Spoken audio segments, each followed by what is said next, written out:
You wake up, drink some water, and leave breakfast untouched.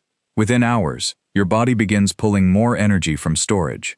But the first fuel it uses is probably not the belly fat you were hoping to burn. Something else happens first, and later, when you finally eat lunch, your blood sugar may rise more sharply than it would have if you had eaten earlier. To understand why both can be true, we need to follow the morning fuel shift from your liver to your fat cells, muscles, brain, and pancreas. The common belief is simple: skipping breakfast forces the body to burn fat. No breakfast means no glucose coming in, insulin falls, and abdominal fat becomes breakfast instead. There is some truth in that story, but it leaves out the most important detail. Your body never runs on only one fuel. It continuously blends glucose, fatty acids, amino acids, and sometimes ketones, according to what each tissue needs. Skipping breakfast changes that blend. It does not flip an instant switch from pancakes to belly fat. It also does not guarantee weight loss. You can burn more fat during the morning and still replace all of that energy later in the day. Fat oxidation, meaning the use of fat as fuel at a particular moment, is not the same as long-term loss of stored body fat. The process actually begins the night before. Imagine that you finish dinner at 7. Carbohydrates from the meal are broken into glucose, protein becomes amino acids, and dietary fat is transported through your circulation. Your pancreas releases insulin, the hormone that helps coordinate the movement and storage of those nutrients. Some glucose is used immediately. Some is stored in your muscles and liver as glycogen, a branched carbohydrate reserve that can be broken apart rapidly when energy is needed. Excess energy can also be stored in fat tissue. During this fed state, your fat cells reduce the release of stored fatty acids. There is little reason to open the warehouse while delivery trucks full of food are still arriving. Over the next several hours, digestion slows, insulin generally declines, and your metabolism begins moving into the post-absorptive state, the period after most nutrients from the meal have been absorbed. While you sleep, your liver becomes the main stabilizer of blood glucose. It breaks down part of its glycogen reserve and releases glucose into the bloodstream. That glucose helps supply tissues that depend heavily on it. Your brain still uses substantial glucose during an ordinary overnight fast. Red blood cells require glucose because they do not contain mitochondria, the cellular structures that normally use oxygen to produce energy. Other tissues can shift more heavily toward fatty acids. By the time morning arrives, your body is already fasting, whether you call it fasting or not. Breakfast would normally interrupt that process. Skipping breakfast simply extends it. But morning adds another biological event. Before and around waking, hormones such as cortisol, growth hormone, glucagon, and adrenaline-related signals help prepare you for activity. They encourage the liver to release fuel so that your brain and muscles are ready even before food appears. This is often called the dawn phenomenon, when it produces a noticeable morning rise in blood glucose, especially in people with diabetes or insulin resistance. It does not mean you ate during the night. It means your liver opened part of its fuel reserve in response to the body's internal clock and hormonal signals. Now you skip breakfast. During the first few hours, the missing meal prevents the usual surge of dietary glucose and amino acids. Insulin generally remains lower than it would after breakfast, although it never needs to fall to zero. Glucagon continues helping the liver maintain fuel availability. So what does your body burn first? The most accurate answer is a mixture, but the liver's glycogen reserve plays a central role in defending blood glucose. At the same time, fat cells release more fatty acids, and many resting tissues increase their use of those fatty acids. Your body is not waiting for glycogen to become completely empty before touching fat. Fat release and glycogen use overlap. The balance gradually shifts as the fast continues. Think of your liver as a small fuel reservoir connected to the bloodstream. Its glycogen can be converted into glucose and exported. Your skeletal muscles also store glycogen, often in larger total amounts. But muscle glycogen is mainly reserved for the muscle cells that hold it. Your leg muscles cannot simply package their glycogen into glucose and donate it directly to the brain. They lack the final enzymatic step needed to release free glucose into the circulation. Instead, their glycogen supports local movement, especially when exercise intensity rises. This distinction becomes important if you take a morning walk. During a comfortable walk, your muscles increase energy demand. They use both carbohydrate and fat, but the extended overnight fast can shift the mixture toward a greater proportion of fat, compared with walking after a carbohydrate-rich meal. Fat cells respond to lower insulin and movement-related signals by releasing more fatty acids. Blood carries those fatty acids to working muscles, where mitochondria break them down and use the released energy to help produce ATP, the immediate energy currency of the cell. You are now burning more fat. But you are not choosing where that fat came from.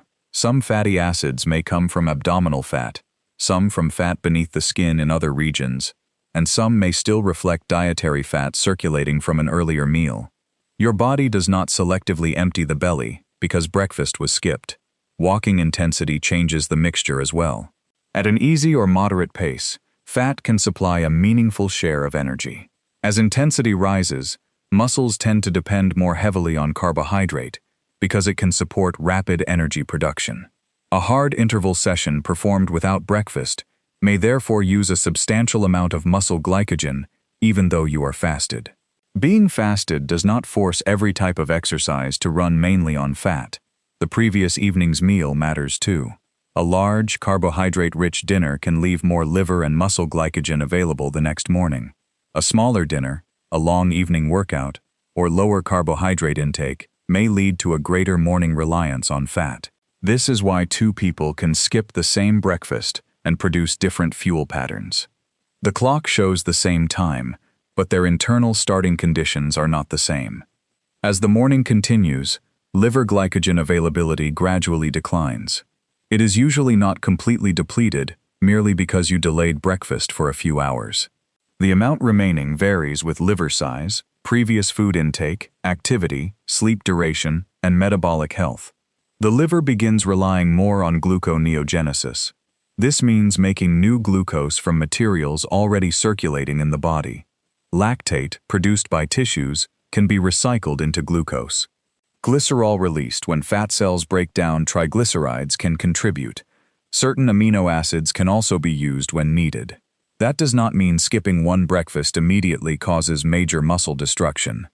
Protein is always being broken down and rebuilt, and short fasting periods are different from prolonged starvation. However, repeatedly reducing opportunities to consume protein can become relevant if total daily protein intake falls, especially for older adults or people trying to preserve muscle during weight loss. The liver also increases its processing of fatty acids. Some are burned to provide energy for the liver itself. Some can be converted into ketones, small fuel molecules that other tissues can use.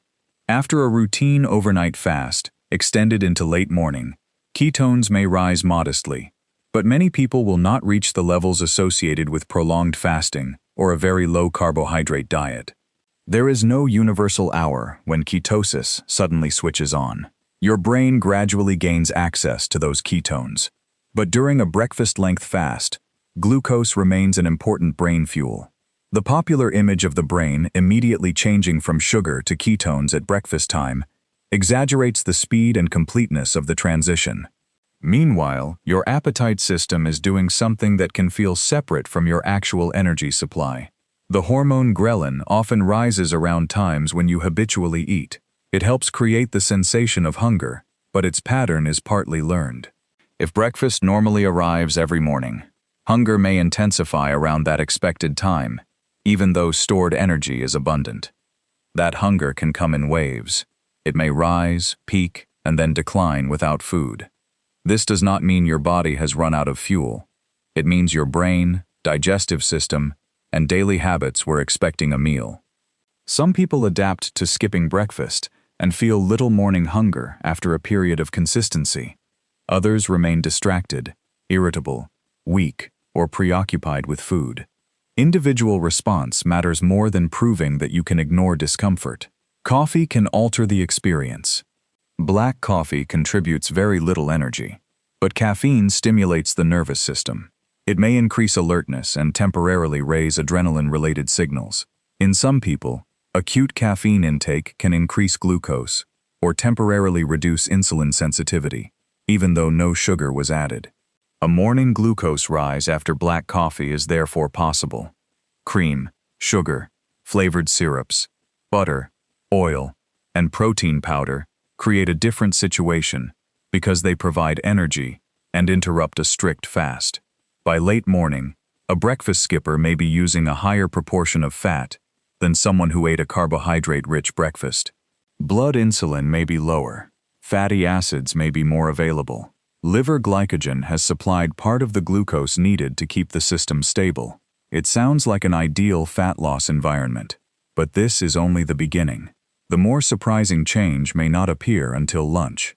When breakfast is eaten, the first meal activates the digestive system, pancreas, and several gut hormones. It also influences how the body handles the next meal. This carryover response is sometimes called the second meal effect. A balanced earlier meal can prepare the body to manage glucose arriving later.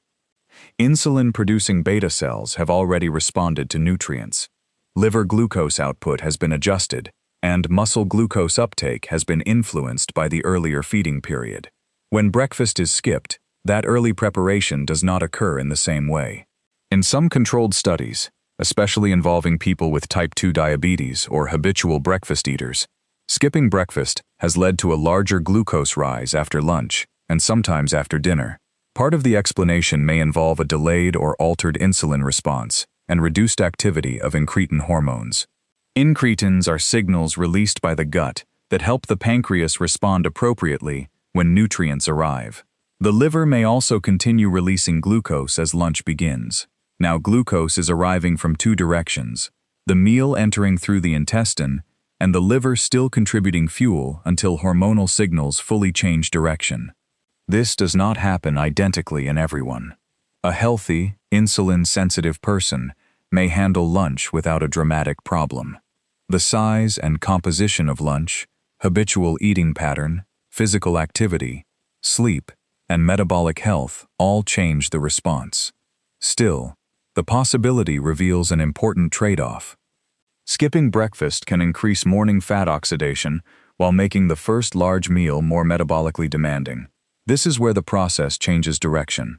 Once you eat lunch, carbohydrates raise blood glucose, amino acids enter circulation, and insulin rises. The liver reduces its own glucose production. Fat cells slow the release of stored fatty acids, and tissues begin processing incoming fuel. The longer morning fast is over. If lunch is moderate and balanced, the transition may be smooth. If extreme hunger produces a giant meal of refined carbohydrates and fat, the glucose and calorie load can be much larger than the breakfast you skipped. The first bites after a fast are not magically stored as fat, but a large meal can rapidly replace the energy deficit created during the morning. The day's total intake still matters. This leads to one of the most misunderstood facts about breakfast skipping. Burning more fat before lunch does not necessarily increase total daily fat loss. Your body can burn fat in the morning and store fat later. It can burn more carbohydrate after a meal and still lose fat across the day if total energy intake remains below energy use. The 24-hour and weekly balance determines whether stored fat ultimately shrinks. Some people skip breakfast and do not fully compensate later. Their total daily energy intake falls, and over several weeks they may lose weight. Others become so hungry that they eat larger portions, snack into the evening, or choose more calorie-dense foods. A small short-term difference in scale weight does not prove that one pattern is universally superior. Controlled trials have not shown that everyone must eat breakfast to lose weight, nor have they shown that skipping it automatically removes more body fat.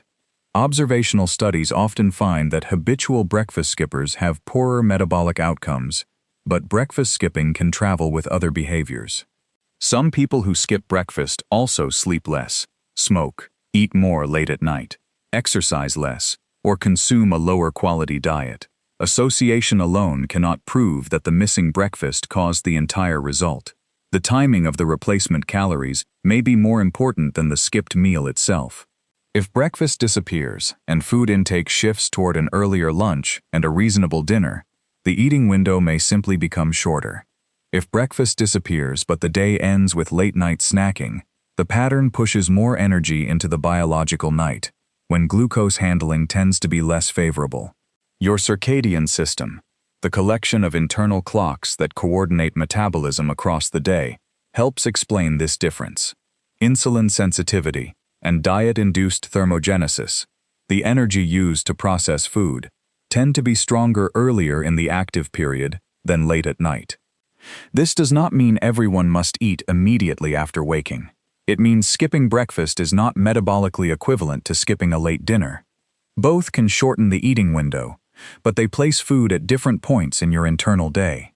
The most surprising result is that a morning fast can increase fat use without increasing your total daily energy expenditure. In some experiments, people who skipped breakfast also moved less during the day. That reduction in spontaneous physical activity can quietly offset part of the energy saved by missing the meal. You may feel as if the empty stomach is doing extra metabolic work while your body responds by reducing movement. This is one reason visible behavior matters. Fidgeting, walking, climbing stairs, standing, and other ordinary movements contribute to daily energy expenditure. A fasting plan that leaves you inactive may create a smaller deficit than expected. Your muscles add another long-term consideration. If skipping breakfast helps you control intake while you still consume adequate protein and perform resistance exercise, muscle can be preserved. If the pattern leaves only 1 or 2 low-protein meals and weakens your training, lean tissue may decline along with fat. After midlife, preserving muscle becomes increasingly important for glucose disposal, mobility, balance, and healthy aging. Muscle is not merely a calorie-burning decoration. It is a major metabolic reservoir that absorbs glucose after meals and stores it as glycogen. A smaller waist accompanied by weaker muscles is not the same result as losing fat while maintaining strength. The heart and blood vessels are affected mainly through the larger pattern. If breakfast skipping reduces excessive energy intake, supports weight loss, and improves food quality, blood pressure and certain blood lipids may improve. If it promotes large late meals, poor sleep, and repeated glucose surges, the outcome may be different. The missing meal itself does not override the rest of the day. The visible effects during the first morning are mostly hunger, alertness, energy changes, and perhaps a lower scale weight from shifts in food, glycogen, and water. Those are not proof of meaningful fat loss. Changes in abdominal fat, liver fat, average glucose, blood pressure, or blood lipids require repeated behavior over weeks or months. Even then, they depend on total energy intake, activity, sleep, food quality, medications, and starting health. Sleep can dramatically alter the experience. After a poor night, cortisol and appetite signals may be higher, insulin sensitivity may be worse, and calorie-dense foods may become more appealing. Skipping breakfast under those conditions can feel completely different from skipping it after restorative sleep. Stress can raise glucose without food by signaling the liver to release fuel. If you monitor glucose and see an increase during a stressful morning, it does not necessarily mean fasting failed. Age and fitness matter as well. A trained person may switch between carbohydrate and fat more efficiently. An older person with low muscle mass may have less room to neglect protein. Someone with insulin resistance may have elevated morning glucose despite not eating. Medications can change the entire risk calculation. Insulin and certain diabetes medications can cause hypoglycemia when a meal is delayed or skipped. Other drugs may need to be taken with food to reduce irritation or improve absorption. The first common mistake is assuming that skipping breakfast allows unlimited eating later. A massive lunch and continuous evening snacks can replace the missed energy and create a larger glucose load. The second is drinking breakfast without admitting it.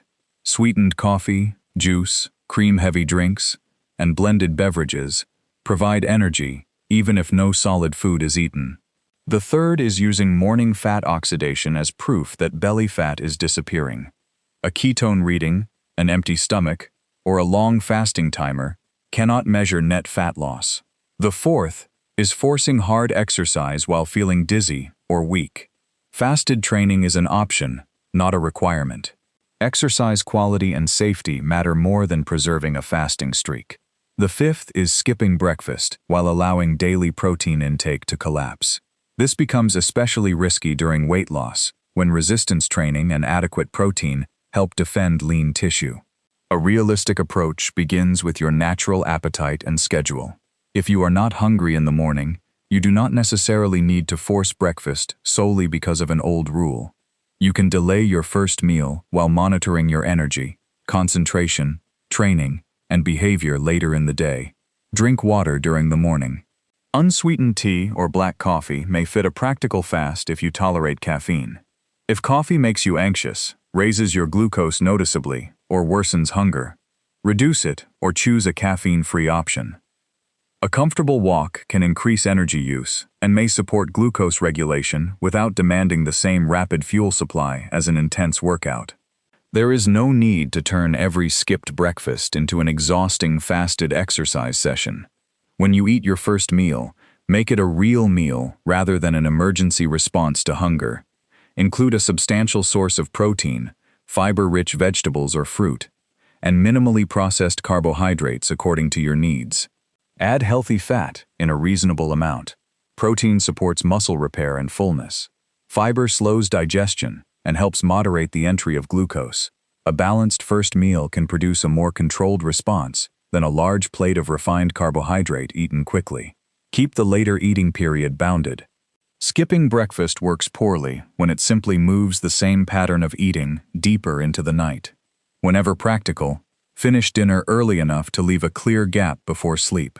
If morning training is intense, performance-focused, or long, eating before or soon after may be more useful than extending the fast. You do not receive extra health credit for completing a poor workout without fuel. If you consistently become ravenous, overeat at night, sleep poorly, lose strength, or obsess about food, breakfast skipping may not suit you. A protein-rich breakfast or a shorter overnight fast may produce a better overall pattern. People who take glucose-lowering medication should discuss meal skipping with their healthcare team before making it routine. Skipping breakfast may also be unsuitable during pregnancy or breastfeeding, for people with a history of eating disorders, and for underweight or frail individuals.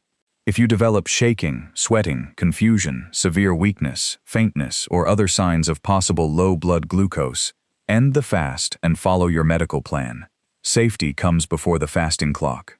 So what does your body burn first when you skip breakfast? It continues using a mixture of fuels. Your liver's glycogen helps maintain blood glucose. Your fat cells release more fatty acids. Resting muscles increase their use of fat, while your brain and red blood cells continue relying substantially on glucose. As the morning extends, gluconeogenesis and ketone production contribute more, but the transition remains gradual. Skipping breakfast can increase morning fat oxidation. It may reduce daily energy intake for some people, but it does not guarantee belly fat loss, and it can produce greater hunger, less movement, poorer training, or a larger glucose response to lunch in others.